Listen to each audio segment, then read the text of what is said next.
Bonjour à tous, merci de nous suivre sur votre chaîne, la première chaîne YouTube à travers le monde, Tozane Sengo.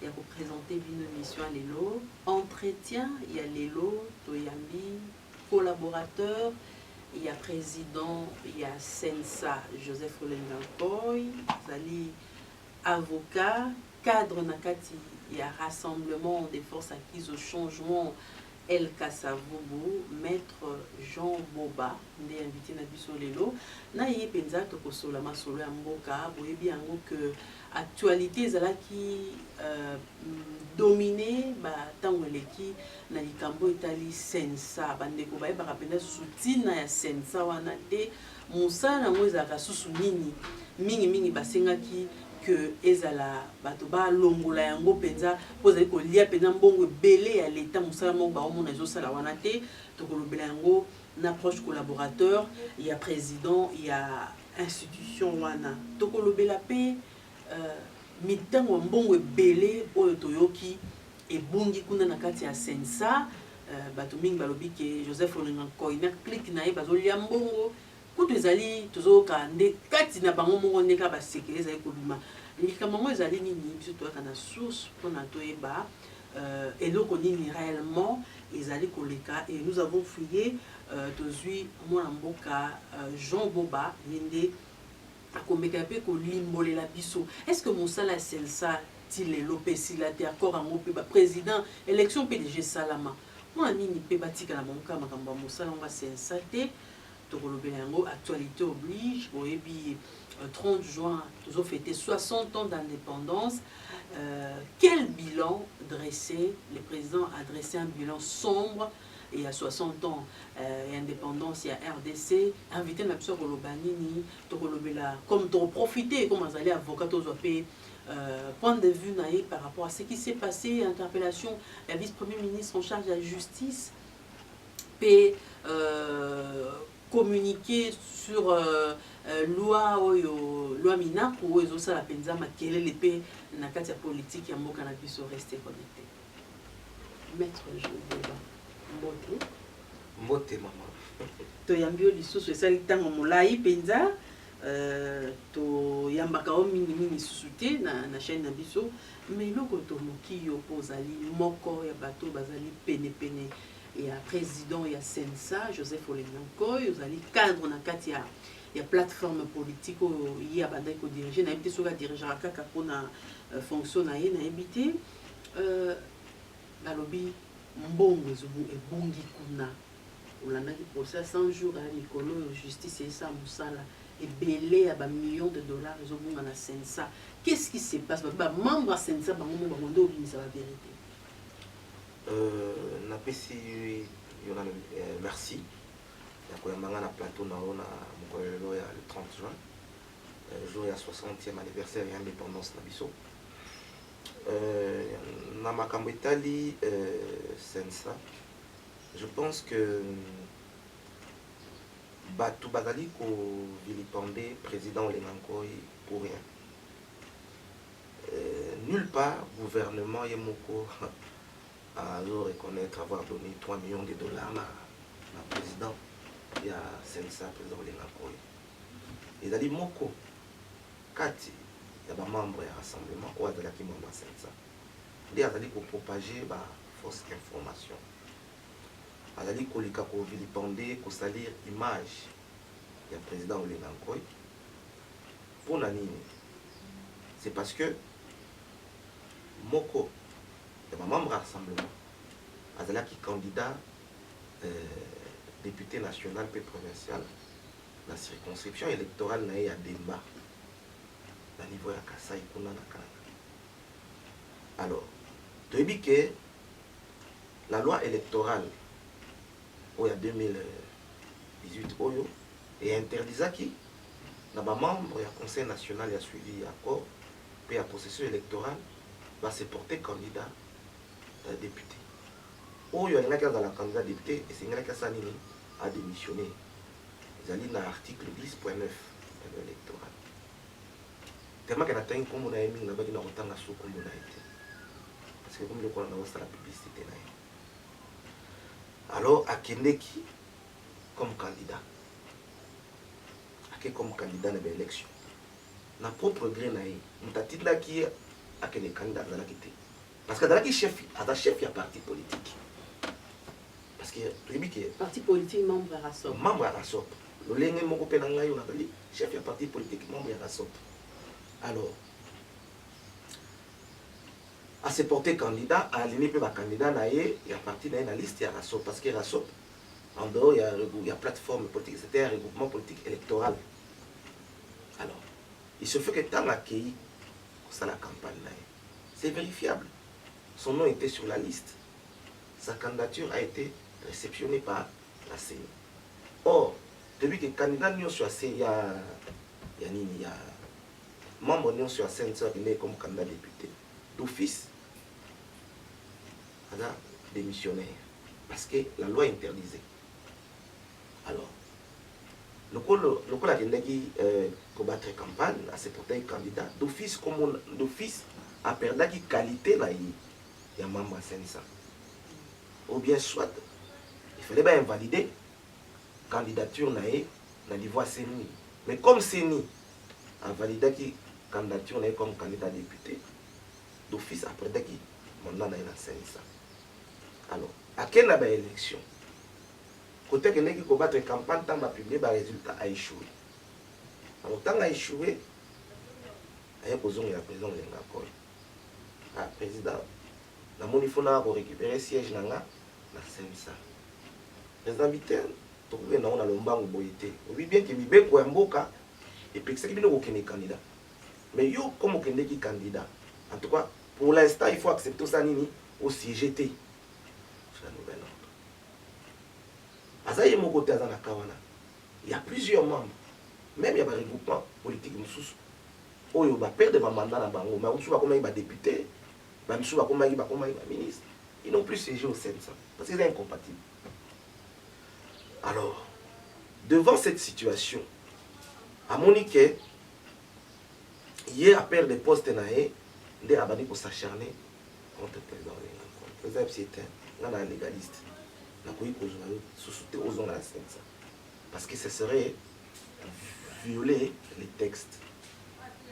Mais néanmoins, il faudrait rassemblement. Et vendre et siéger, il y a ceux qui peuvent, soit battre là, ceux qui va pour reconduire, mais sinon, en tout cas, moi, la loi ne me permet pas de reconduire. Alors, le rassemblement avait siégé à l'époque, en son temps, pour envoyer un autre nom au président du CNSA et président du rassemblement. Donc, Joseph Olenako et Mokonji. Batina qui peut comme pour président à remplacer. Comment Moutoussous? Comment Moutoussous?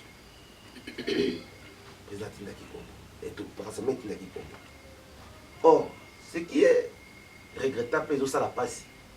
Parce que Moutou a vilipendé président, a la fausse accusation qu'a détourné 3 millions. C'est la personne où le président. Yé moko apporta ka choix na pour comme c'est maman ça. Après bakama bako oyo to signer ka na niveau ya 5 ans. Président yé moko pour na ka bizala wana. Mais c'est la même personne aujourd'hui curieusement qui est en train de raconter à Baliverne la combo ya président national rassemblement. Est-ce que ça baliverne belé c'est une sang op audit peut a raté rapport peut a raté et par répéter bon en op bazora combien et ça la tendenge nini audit ça la tendenge nini et ça la maka son moni même l'état occupé makambo la tête parce qu'il dit que ça non makambo pamba parce que la personne en question oh toujours le bela awa il a écrit des lettres hein a combien la lettre na ba presque na ba institution no chamboka sans coûte à réserver copie et pas président à Sensa. A foundi, et finalement, non, finalement, quand un bateau et pas y a comme qui m'ikanda gene ko etikala ka comme la papa. Ya Roma. Donc il a président oh, a coma qui partout. Et n'a etikala ka comme la papa à Roma. Partout. Quand un bateau y a comme la mikanda mais avec toujours mikanda boy boy. Habite ngai mutona mikanda na la mona ya ngote. C'est vrai, t'as l'accusation là. Mais comme bateau qui mikanda baby que ça na parce que bateau so baby que 500. Il faut t'amarater timo ko la lelo. bon ba fonctionnaire ba fonctionnaire sur base ya justement ya prime. C'est pourquoi na ba ke batoli ba commenter ka makambi ya lokuta, il faut que na source cause information parce que moni actuellement dans les réseaux sociaux le coûté combien belé n'importe quelle chose même photo na yo a dû à coller aller à bambi article à cause le makam lelo n'importe qui a vendu à l'aller na butuli kameli bo alinga ça la buzz a commis n'importe quoi na kombo na yo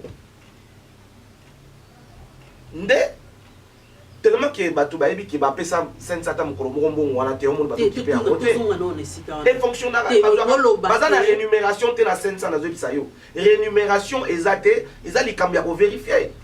Bon, il n'y a jamais si frais de fonctionnement ezali mais na frais de fonctionnement là yango ba pesa ka ba mamba sensa moi prime na frais de fonctionnement donc rémunération pour la banque ezali te enveloppe rémunération ezali te ça n'existe pas qu'on s'est renseigné partout. Il n'y a jamais un budget qui a été voté dans ce sens-là pour la rémunération de Maman Sensa. Tu vas travailler à l'apostolat? Et ça, apostolat, mais ce qui est vrai, bon, ils allaient demander un formula dans le gouvernement pour les camarades rémunération. Mais tant que le gouvernement a les camarades rémunération, bon, en considération, bon, pas en considération, mais ils répondent peut-être ici. Mais, comme bazotin da faire fonctionnement sur bababit non bayo kanimos kanikamute comme vraiment zo umela pour na repesa la rémunération quand même sur l'enveloppe il y a fonctionnement to kabola moi ndam parti peto to faire fonctionner ça parce que jusqu'à preuve du contraire son émission que même ça dans la CGT au matin l'état pesa CGT pour que à faire fonctionner l'institution wana et si ka ba fonctionner wana au monaka et c'est aluku sawana immeuble on est dans immeuble à présent les ngakoi président Lengakoy a payé ça immeuble pour le fonctionnement il y a 500 au monde à Canada immeuble il y a président au Lengakoy et c'est vérifiable l'état ne paye à foutre à terre infranté alors et ça n'a pas si na motema tant que tout le monde a moi na mboka dali animé de bonne volonté habiter institution singeli et fonctionner bon pour la sorte tout le monde a un sabotage balingaka te que balingaka te que institution na et fonctionner. Il y a un temps où il y a un doté siège, il y a doté rémunération. Mais moi, je suis habité. Et c'est quand même institution, tout ça, tout faire fonctionner en haut. Il y a un immeuble là, à la disposition à Sensa, tout le monde est fonctionner. On a une réunion. Donc, avant que Batumsou soit raconter ma caméra dans les réseaux sociaux, avant que Batumsou soit n'importe quoi, il faut qu'on vérifie l'information. Il faut toujours aller à la source. C'est très important. Parce qu'actuellement, avec les réseaux sociaux, les gens disent n'importe quoi. Nous avons dans le vent Boyakani, c'est lui qui aller à publier. Tu sais, fake news, et là, il est si tu as qui bon, les réseaux sociaux, mais les réseaux sociaux, c'est la vérité. Tu as préfinancé, les bandeli, après. L'air bon l'été pessimbo azongi simbo naye bon wana nga na ebité likamwana obuzolo banaka obwe wana na moni peut-être motuna il faut que tout naye bon peut-être par but sans se préfinancer dans sens peut-être qu'après ça qui va immeuble à équiper à équiper appartement biloko nyonso ba matériel ya nini ya musala tout ça peut-être mais c'est une question je pense qu'il faudrait la lui poser. Mais ce que nous voyons, c'est que matériel bien immeuble, tout ça, le président Olinga. Bon, les préfinancement de Molobi, que y a sali, l'État et le mais moi, c'est que je sais que Oyo Badbazo raconté dans les réseaux sociaux, ils ont le kuta. Alors, Bichon a niveau. Il n'a jamais détourné. N'a jamais détourné, maman. N'a jamais détourné. Pas les Camerounais, le soir, à vilipender ma Camerouna. Il y a beaucoup de choses à communiquer dans les réseaux sociaux. Abi que voilà, on a gagné à Boye. Maman m'a dit ça va gagner à Boye. Si on tali pesou, montant, va gagner à Tali, mais ils appellent na mawa. Ils en ont mawa. Au moins que va gagner à peu grande chose. Je pense que c'est le seul chef d'institution qui n'a pas un salaire. Ça ne représente absolument rien. Rien du tout. Et ça, l'institution, il fonctionne. Le chef d'institution. Mais bon, il y a public dans les réseaux sociaux. Mais je vous dis que ça ne représente absolument rien. Qui ne connaît pas que M. Olengakoy, Azamuto, Abani, qui a gagné ma vie, Abani le loté, et qui m'a remis matériel, bien, tout ça. On n'aime pas en parler, parce qu'on n'est pas dans ces histoires, et ça va débat à bas échelle.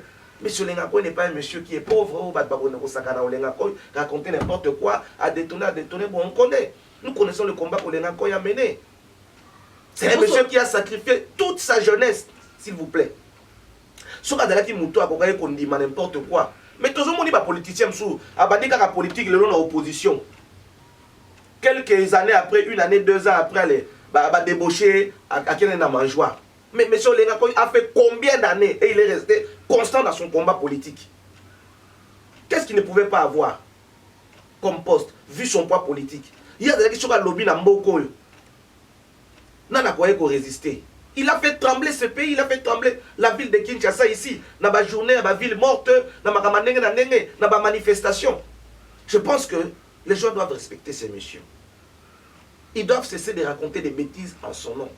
Monsieur Olenga, c'est un monsieur... Selon Yo Sikoyo, qu'est-ce qui peut motiver M. Jean Béa à vilipender, les postes?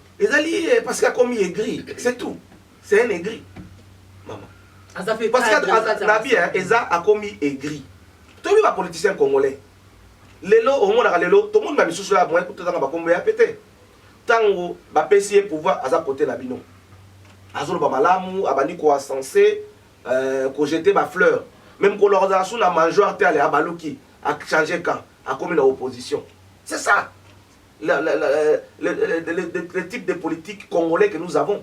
Il y a un peu comme ils ont marché. Natongo, allez, Azana na opposition. Tant que ça pouvoir, allez, a commis na pouvoir. Allez, tant que l'ongola est poste, allez, Azongi na opposition. C'est ça le problème de l'homme congolais. À supporter à son chômage. C'est parce que les gens ne savent pas s'organiser. Les gens ne savent pas s'organiser. Moutou a organisé. Les lois aux affaires, pas aux affaires. Il s'en fout. Parce qu'il y a à la mangeoire ou pas, si Assura Vinae, il est à Ouzang et l'autre côté. Il est à l'abri du besoin.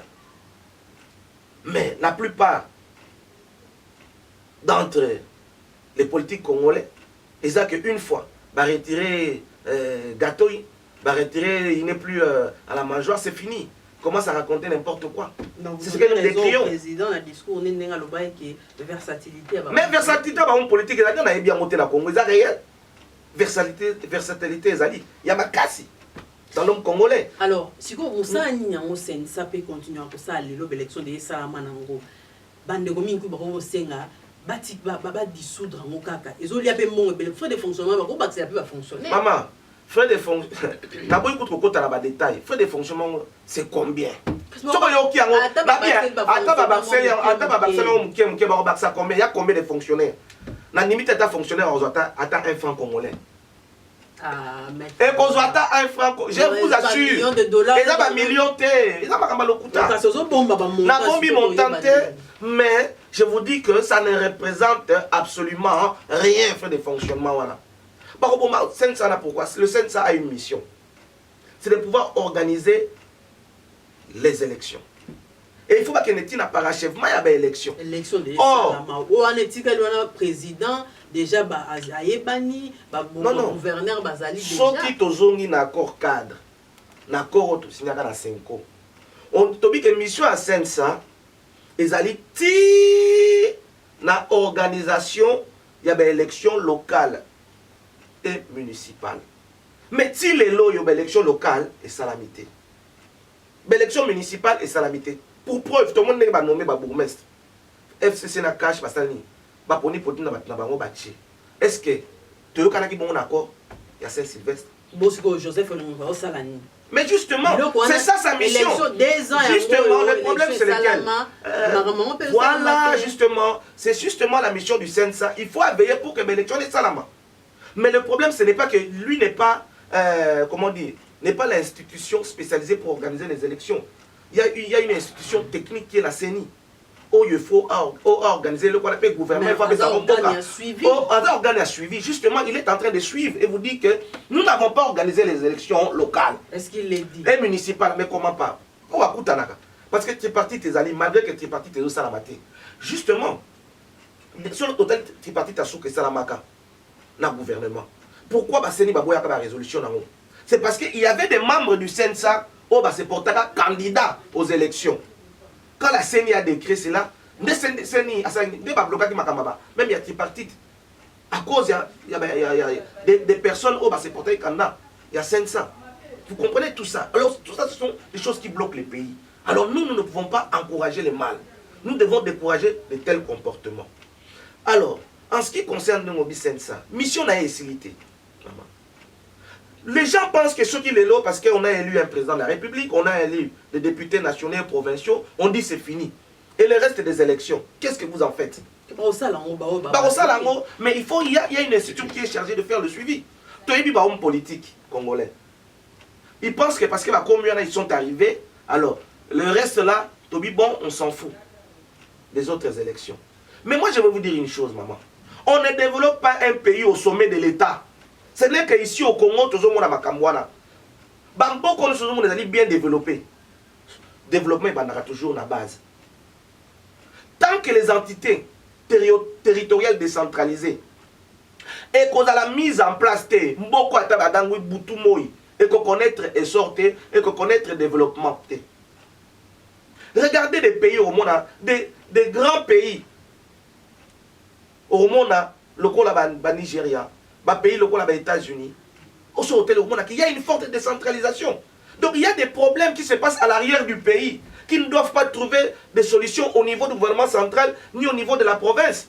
Tu as la distance entre les territoires, les secteurs, les chefs-lieux de la province. Mais tout ça, nos dirigeants, ils ont le non. Les gens pensent que développement est non. Il faut doter ces institutions-là, plutôt entités territoriales décentralisées. Conseil, conseil au niveau de la municipalité, si on a un niveau, il y a un secteur. C'est très important. Il faut que il faut que na niveau à la commune, tous na conseillers communaux, c'est très important. Les lots talané ba commune est géré. Aujourd'hui, ba bourgmestre va gérer ba commune. Le quoi ba magablou na bango.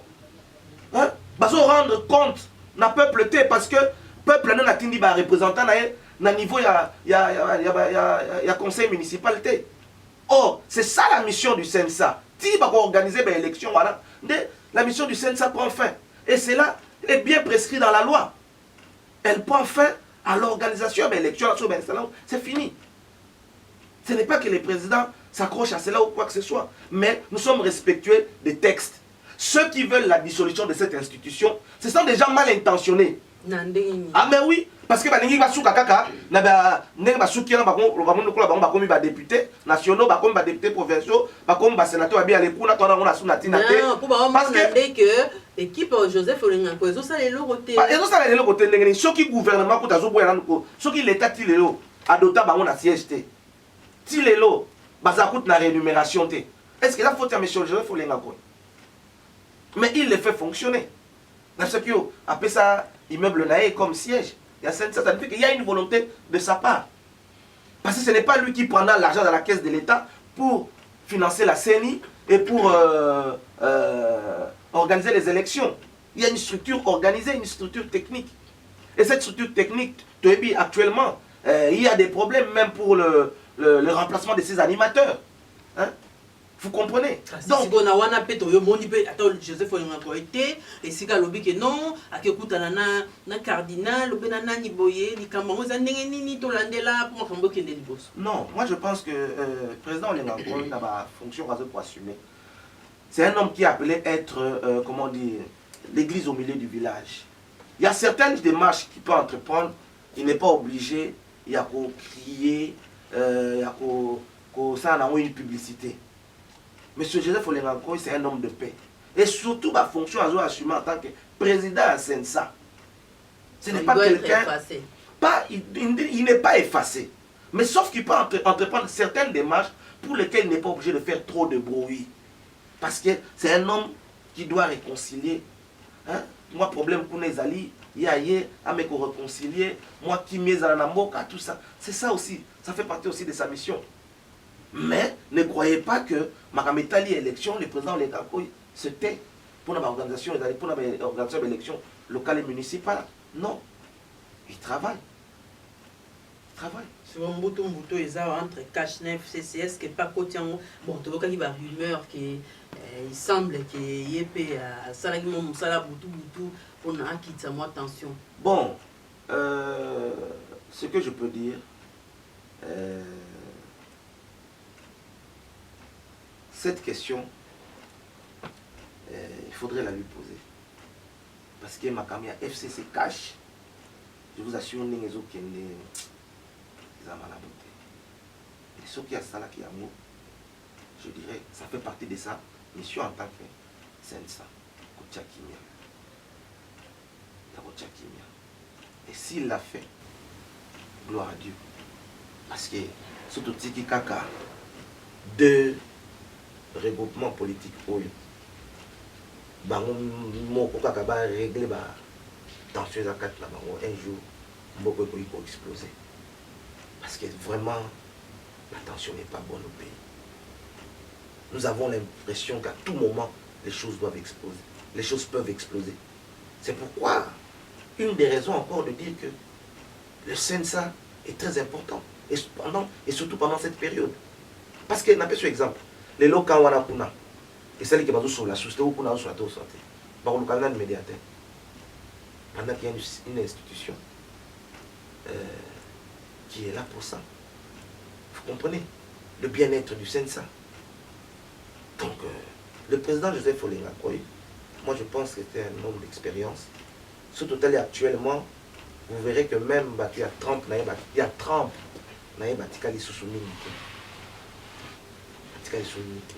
c'est un homme qui a participé pratiquement dans toutes les grandes rencontres politiques de ces pays. Nengazara, c'est toute une bibliothèque. Au lieu de détruire, plutôt, politiquement, plutôt,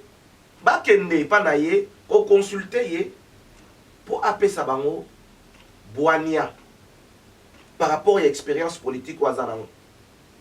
Tana Azanaki elenge, mais si vous avez une photo, vous avez une pêche, au moment où San City, Azanaki entre papa, feu papa Etienne Tshisekedi, na feu papa Antoine Gizenga, baché na katikati, na dialogue à San City. C'est pour dire que papa n'a pas une considération et pour le président Joseph Olenga Koy.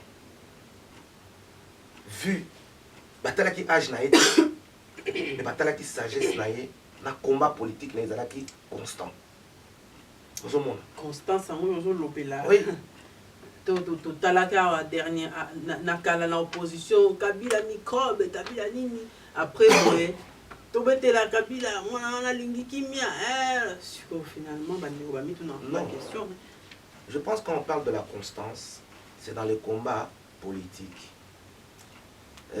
Constance, on a le dans la sens. Il est resté constant dans son combat. Aujourd'hui, dire que Olenga a changé de camp, il n'a pas changé de camp. Il a plutôt cherché la paix. Ce qui, M. Olenga Koy, ne s'était pas investi au jour d'aujourd'hui à ta alternance pacifico-tomato-zoanité. C'est parce qu'il a eu le courage de dire non, nous devons faire quoi? Nous devons composer avec la majorité, l'ex-majorité présidentielle, pour que nous puissions organiser des élections. Beaucoup n'ont pas cru en cela. Mais aujourd'hui, peu importe les résultats, mais nous avons obtenu l'alternance au Batmazalaki Koluka. Alors, lui en tant que président du Sénat.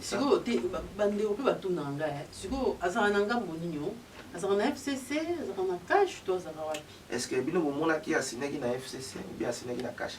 Non, c'est le président d'un regroupement politique. Est-ce que la Moko Tozaka na FCC, Toga na cash? Ensemble, les Zalite. La Mouka paye Zalite. Est-ce qu'il faut aux Alaka il y a en fonction. Mais est-ce que. Il y a en fonction, il y a des regroupements. Comment dire?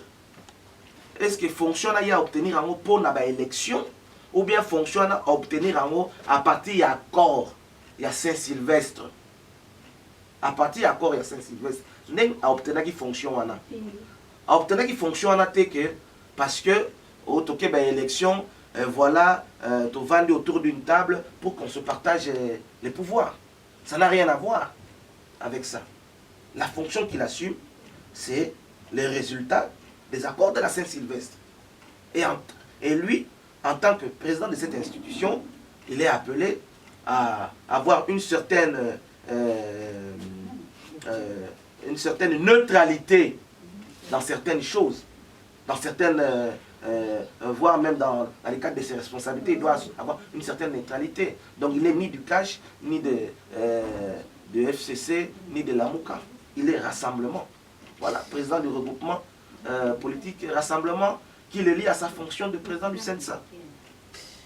Alors, tokomi na tozokeba na suka ya entretien na biso Metolingi en qualité ya avocat juriste oyebisa bandeko likambo actualité interpellation ministre de la justice esali makelele makasi acte wana posaki tinda avis favorable à l'Assemblée nationale sans que le Conseil des ministres ait se prononcé. Est-ce que Nengi va interpeller qui est une flagrance, il fallait pas sanctionner administrativement?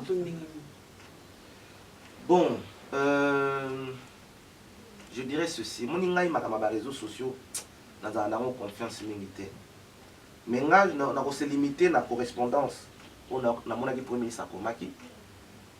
La déclaration il y a Moko vice-premier ministre de la justice. Parce que moi, il y a beaucoup de sa tension. Les gens sont trop dans le sensationnel. Il y a des gens qui se limitent à la voie officielle. Le ministre de la justice, c'est vrai. C'est lui qui a la justice dans ses attributions. Il a la prérogative qui lui sont reconnues. Mais moi je pense que il faut éviter la récupération.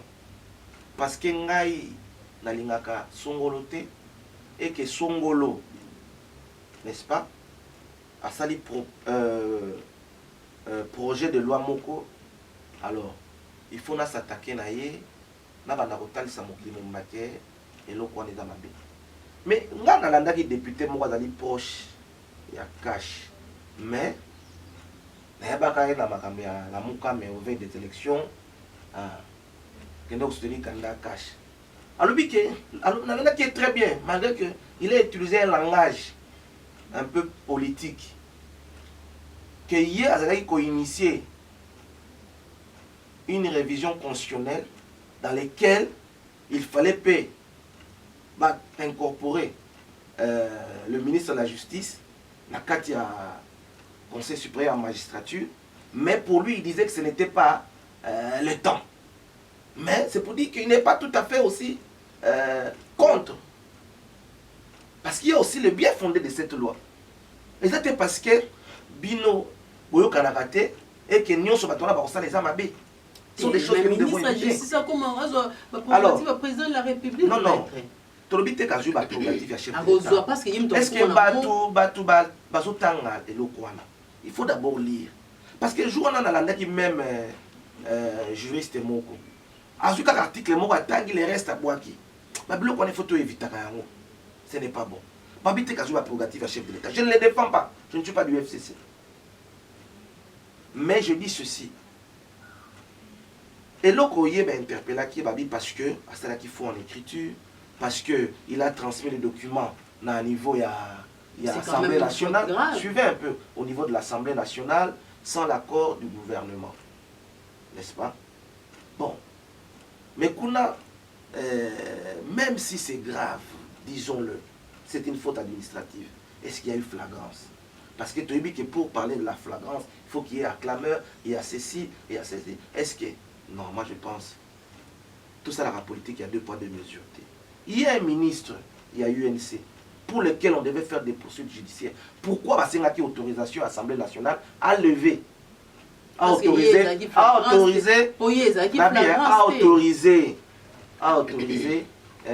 poursuite contre et qui vous dit ici qu'il y a flagrance. Chacun, dans l'interprétation de la ligne, mais il faut, je vous renvoie, aller lire la flagrance. C'est les procureurs qui décident de la flagrance ou non. Mais c'est vrai. Mais est-ce que dans ces cas-là, il y a eu flagrance? Parce que l'acte avait déjà été posé bien avant. Bon, je ne dis pas, mais d'après Nalanda qui peut communiquer, il y a Premier ministre, a déploré modèle Oyo. Communiqué signé par son porte-parole entre-temps à Bengisi. Est-ce que format un Premier ministre à Bengisi qui peut être vice-premier ministre Conseil des ministres s'est tenu par le président de la République? Mais qui vous dit que le Conseil des ministres est tenu par le président de la République? Allez lire la loi. Le chef du gouvernement, c'est qui? C'est le Premier ministre qui est le chef du gouvernement. Nous sommes dans quel régime? Mais le Premier ministre peut convoquer à tout moment ses ministres quand il est dans les besoins. S'il y a une urgence, vous ne direz pas qu'il faut convoquer tel jour. C'est lui le chef du gouvernement. Un VPM en fonction, il a dit que le Premier ministre, c'est le président qui doit convoquer les conseils. Ce n'est pas le Premier ministre n'a pas convoqué, il les a consultés. Bon, je vous dis que le Premier ministre est le chef du gouvernement, n'est-ce pas? À président rappelé la réunion à conseil des ministres. S'il invite ses ministres à consulter, bon, est-ce que ça doit poser un problème? Il est le chef du gouvernement. Mais c'est normal parce que c'est une solidarité. C'est une solidarité. C'est une solidarité des membres du gouvernement. Et je vous dis qu'aucun membre du gouvernement ne s'est opposé à ce que le Premier ministre avait demandé. Le Premier ministre, si à côté de la ministre, on a eu un mais Nabi, hein? Donc, à côté de l'Oyo. Mais je vous assure que c'est par solidarité en tant que membre du gouvernement que les membres se sont mis ensemble. Suivez-moi. Abisoki et Bandi Boye. C'est que l'OBP et Bosalanine et vous allez tout Yamoro Nabiso, Makabo Futanini, il faut que ce soit au temps pour tout suite à Makambo. Solidarité, on a bien tout le monde qui fait solidarité parlementaire, Salaki. Babi, ah, papa mon lèvre pour la cible, Beta qui est un bata, Kaka, Babenge député à Kwang. Il y a mon gars qui n'a molé à l'obian. Yami Balé, commis Jean-Jacques Mamba, mon comme souper aux alanines. Et aux assumons la bichot. Vous mettez au salanine, c'est le moment d'arrêter cette hémorragie. Je vous assure, nous devons être très prudents dans ces pays. Donc vous pensez que la République des juges, maman, vous savez que le pouvoir aussi arrête les pouvoirs. C'est normal. Même quand on parle de la séparation des pouvoirs, c'est vrai. Mais il faut qu'il y ait un pouvoir aussi qui arrête un autre pouvoir. Quand on parle de la séparation des pouvoirs, ça ne signifie pas que un ministre a aussi mis n'a pas procédure judiciaire sur le dossier dans le niveau, il y a tribunal ou bien un niveau à court. Mais lorsqu'il y a des abus, lorsqu'il y a des abus, il faut qu'il y ait un pouvoir aussi et arrêter. Parce que sinon, à cette allure, je vous assure que nous devons éviter d'allumer le feu. Parce que c'est comme si Batoubazo Sepela na moto ezopela na kati ya mboka, attention. Mais vous savez, hein, Batoubazo Barabitumandenge bandara. Mais Barabitumandenge si la raté. Nous devons faire très attention. Voyez ce qui s'est passé en Libye. Aujourd'hui, la Libye regrette, aujourd'hui, la Libye a tout perdu. Et quand vous regardez ces histoires, vous verrez que ce sont des puissances occidentales. Nde bazo osanini, bazo ko pousser makambo yo, bazo nga moté pela na mboko. Et nous devons faire très attention. Pourquoi? Je dis ça. Et là, j'interpelle la classe politique congolaise d'éviter d'allumer le feu. Regardez ce qui s'est passé en Libye. Aujourd'hui, la Libye regrette. Bamindele bakosaki bango. Oh, Bossalaboy. Oh, Bossalaboy. Mais les Libye, est-ce que les Libyens aujourd'hui vivent encore comme à l'époque de Kadhafi? Aujourd'hui, la Libye, c'est devenu un champ de bataille. Batbazo Koufa chaque jour. Il n'y a plus la paix en Libye. Infrastructure non et Koufa. Il n'y a plus rien aujourd'hui en Libye. Qui peut encore envahir la Libye aujourd'hui? Les Libyens, tu es pas capable de pays étranger, mais les Libyens, nous devons être prudents. Jamais les Occidentaux vont travailler dans le sens. Il y a relèvement, ton sens, il y a développement, il y a Mokanabiso. Et ça, Congo, Congolais. Ça, les Congolais doivent le savoir. Bango et loko baluka kezani moto pays là pour que va continuer à exploiter banini. Ba minerai à est. C'est ce qui leur intéresse. Ce sont les richesses du Congo. Alors, bah, le Congo, bah, comme à Mayele, bah, comprendre que non, nous devons nous mettre tous autour d'une table. Tout le monde a la divergence politique, tout le monde a émergence, il y a un mot qui est liboso. Parce que toutes ces querelles-là ne nous amènera nulle part. Le Congolais a besoin de bien manger. Le Congolais a besoin d'avoir des soins de santé. Le Congolais a besoin, il y a il y a des conditions à Malunga. Vous comprenez? C'est ça le besoin du Congolais, le besoin du peuple. Ce n'est pas toutes ces querelles-là. Ma manifestation, qu'on brûle, qu'on bouka, papa, maman plutôt, limbisa. Biso a tout au vivant, l'époque ya Mobutu. To historique, sabino que le pillage, les désordres n'a jamais construit un pays. Mais pillage et même biso wapi. Ma compagnie n'y se koufa. Le lot papa va comment va chômeur partout, pourquoi? Le lot congolais, est-ce que Tilelo depuis l'époque on a Tilelo? Est-ce que le gouvernement a atteint en mesure Tilelo to solo ba? Il y a automata ma société. Ma société c'est koufat. Tu es pas sous abattre zalaga awa, so que na bitabe. Sous abattre zalaga société dans la batterie. Général moteur et zalaga ba dans la mituka. Tu zalaga na sidérurgie zalaga kuna na Siforco, na Maluku, na Siforco. Tina ba Maluku. Le lot ba compagnie qui na combien de compagnies koufi na mboko? Comment ça dit ma compagnie? Mais nous se dit pourquoi? Parce que les politiques ont mal communiqué. Population, en faisant ceci, vous allez détruire l'économie du pays et vous allez créer le chômage. Aujourd'hui, l'État commence là-bas. Combien de compagnies écoufent dans Moko? Combien? Donc, il coïncide 60 ans après l'indépendance, bilan pour la Yonde na Monica aux sombre. Mais le bilan n'est pas positif. Nous ne devons pas nous le cacher. Les jeunes gens, aussi, ça va classe les lots. Ils vont à l'université. Misa les athées. Au moins, la licencié Mathieu Kabine na Ewana, a remonté à la unité, a remonté à l'appel, ou a remonté à l'échange. Mais au moins, on a un diplôme à licence. Alors, on se pose la question, alors, il y a une université. Et vous pensez avec ça, nous allons dire que le bilan est bien. Le bilan est bon. Pendant qu'il n'y a qu'une catégorie de gens qui se retrouvent. Namboko pose à la bien, il faut la soit député, aux à la ministre, aux à la ceux qui DG dans l'entreprise publique, aux à la ceux qui n'a pas souhaité, vous comprenez? Ça fait mal. Ça fait mal. Ça fait mal. Mais ce pays justement a besoin d'une nouvelle génération politique. Des gens qui peuvent travailler pour le bien-être du peuple congolais. Au bazar la souci, yabat. Au azate qui a joué kakambon, au vivre dans le égocentrisme, non. Mais où a un souci à peuple? Parce qu'en réalité, la politique, c'est ça. Nous travaillons pour le bien-être du peuple, mais ceux qui sont aux affaires doivent faire un effort pour changer la situation économique et sociale du pays. Parce que vraiment, le tableau est sombre du pays, est très sombre.